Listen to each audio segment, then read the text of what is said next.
So I'm Emma Robinson from Insurance Today, and we're commercial insurance brokers based in Stourbridge. This is our 20th year of trading, and I'm co-founder and head of commercial. So when we look to review a client's requirements, we look at reviewing the covers they ask for, but then also look at what covers they may want to consider. And directors and officers insurance is certainly one of those. At the moment, claims are on the increase and premiums are on the increase. So I think now is a really appropriate timing for all companies to just have a bit of a sit back and consider what protection they may want to have. So traditionally, directors and officers insurance was known as D&O cover, and that was that. Over the years, it's sort of changed more into a management practices liability, which provide cover for the directors and senior managers of the company under the D&O section. But also claims may be made against the company. So that's a corporate entity. So the majority of policies now provide cover for both the directors and officers and the company. And an additional cover you can have on top of that is employment practices liability. So the full suite of management practices liability cover includes the company cover, the directors cover, and the employment practices liability. So a lot of people think D&O is for corporates, it's for large organisations with boards of directors, and it's them that have the risks and that ought to be having the cover. But directors of SMEs can be just as exposed, if not more, to action being taken against them. So whilst a limited company is a separate legal entity, it's not a case that all liabilities sit with that limited company. So a director has personal liabilities, and a director's personal liabilities are unlimited. And so unlimited means your house, your assets, your own personal wealth could be at risk. So who can make a mistake? Well, actually, SMEs may be more liable to making mistakes than corporates. So corporates may have structures in place in respect of ensuring compliance with regulations, ensuring things are done correctly. Whereas SMEs, it's often a case that the director's doing lots and lots of jobs with many different hats and just doing the best that they can. So we need to be very mindful that mistakes can happen at all levels.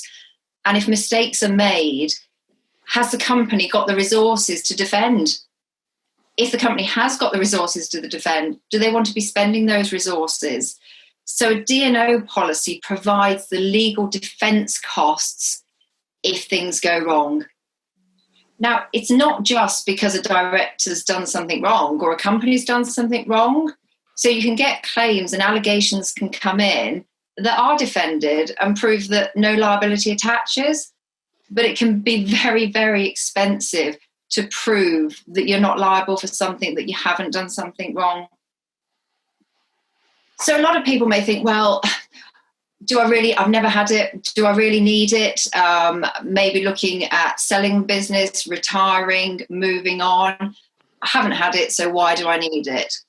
Well, directors and officers policies operate on a claims made basis. So it's the insurer on cover when you're notified of a claim, the claim's made, that indemnifies.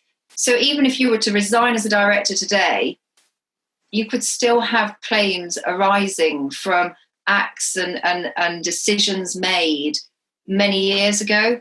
So it isn't something that just if you resign your directorship and leave an organisation, it goes away. So then it's down to cost, because in an ideal world, we would all insure every single eventuality, but we're not in an ideal world, and we have to make decisions on what insurances we arrange depending on what level of cover we want and what premiums we're willing to pay. So I think sometimes directors and officers may be thought of as quite an expensive insurance because it is thought of as more the sort of the corporate thing, but the reality is very different. So I've just got some examples. So for a manufacturing company that turns over £2 million, we can arrange £250,000 directors and officers insurance cover for £190. An accountant turning over £500,000, we can arrange cover for £145 a year. A business consultant turning over £100,000, £137 a year. A 5 million turnover wholesaler, £255. So it really isn't very expensive cover. So I think maybe a lot of the time brokers have just, because it's, there's not much commission in that for a broker. And maybe it's just seen as, the perceived value isn't there. It is a very cheap insurance to arrange, so it can't be worth much. But it can be so different if a claim happens. If you've not got a policy, who's going to cover those defence costs? Now is absolutely crucial, because COVID has just had an unprecedented and is having an unprecedented impact across the world, across all economies. And so companies are potentially going to be in more vulnerable situations than they've ever been in. The insurance market will react to that. So directors and officers' premiums will increase, because as claims increase, that's inevitable. Last week, we got an email from Chubb Insurance, and I'd already decided to do today's presentation on D&O, but we got an email from Chubb Insurance advising that they were increasing their premiums by 100% and increasing their minimum excesses to £25,000. Now, I was quite shocked at that, because if the whole idea of a D&O management practices liability policy is to protect companies and to provide that cover, having a £25,000 excess kind of defeats the object, because at the moment a lot of companies probably haven't got £25,000 just sat there to pay solicitors to defend them. So the signs that we're getting from Chubb of the hardening market are ones to watch out for. Now is the ideal time for, if a company hasn't previously had cover, if they've got a positive net worth and a trading profit, they can get cover at really, really low costs now. That may not be the same in 6 months' time, because the same company who thinks they're totally secure now, if they have a couple of customers go bump on them, if things happen, if the demand from their clients reduce, if the impact of COVID keeps on happening and impacting on the economy as a whole, very sound and secure companies that never perceived themselves to have a risk could be facing issues going forward. So really, if it is an insurance that's just been disregarded in the past, now is the time to be totally considering the value, the potential value that you can get from a policy. And the premium indications that I gave were based on £250,000 limit of indemnity. And I'm by no means saying that that's sufficient. We tend to quote from £250,000 up to £5 million. And with the limit of indemnity, it's just deciding what level of cover, what amount of defence costs would you want there in the event of something happening. And our view is £250,000 is better than not having a policy at all. So then it's okay, well, we know what sort of costings are, but what sort of claims can happen? What can directors face? So insolvency is probably one of the key things that's going to result in an increase in the amount of directors and officers claims. So directors have to act in the best interest of the shareholders. Whatever they do during these difficult times could potentially be scrutinised to the extreme if things do go wrong. And so the sort of claims that could arise is, if anybody at the moment is applying for loans, which I'm sure a lot of companies are, if they default on a loan and if there is an insolvency situation, the funders will start looking into what information was put on that loan application. If they think there's any fraudulent misrepresentation in a loan application, the director that has submitted that loan application could be personally liable. So it's not a case of, well, that decision was taken, though that was provided for the company. That director is individually, personally responsible for the information that's being submitted. A supplier, in the event of a liquidation, could end up suing a director personally if they think there's been wrongful trading. So if they think a company has traded insolvently and worsened the position for the creditors and the shareholders, they could look to sue. And again, that would be action against a director, the acts of a director. If things get a bit sticky, directors will often sort of review overall, and under pressure, people can do things that they shouldn't be doing. So if a liquidator reviews a company and sees that assets have been disposed of at below value, less than market value, that would be breaching the rules and the requirements of a director to act in the interests of the shareholders. And so in that instance, the liquidator could seek to recover from the director personally. Failing to maintain accounts. So one of the requirements of a director is to make sure accounts are maintained which show income, which show expenditure. If it isn't clear as to whether any assets have been disposed of, if the accounts are in a total mess, again, that's something that could result as action taken against directors. It is a bit doom and gloom. One actual example is when a company's gone into liquidation and a director signed a cheque to a supplier before a liquidation. They forgot to put the word limited in the company name, the supplier's name. Company went into liquidation and the supplier sued the director personally for that dishonoured cheque because it was the director's mistake of not putting the word limited in there. So it can be just very general mistakes that result in these claims happening. So those examples relate to solvency issues, but there are other things that can result in a director's and officer's claim. So a resident association arranged a block policy for a block of flats, and when arranging the insurance, there was a flood exclusion in there. Well, one of the owners of one of the flats had a flood, went to claim on the insurance, and they were told it was invalid. And so the owner of that flat sued the director of the residents association.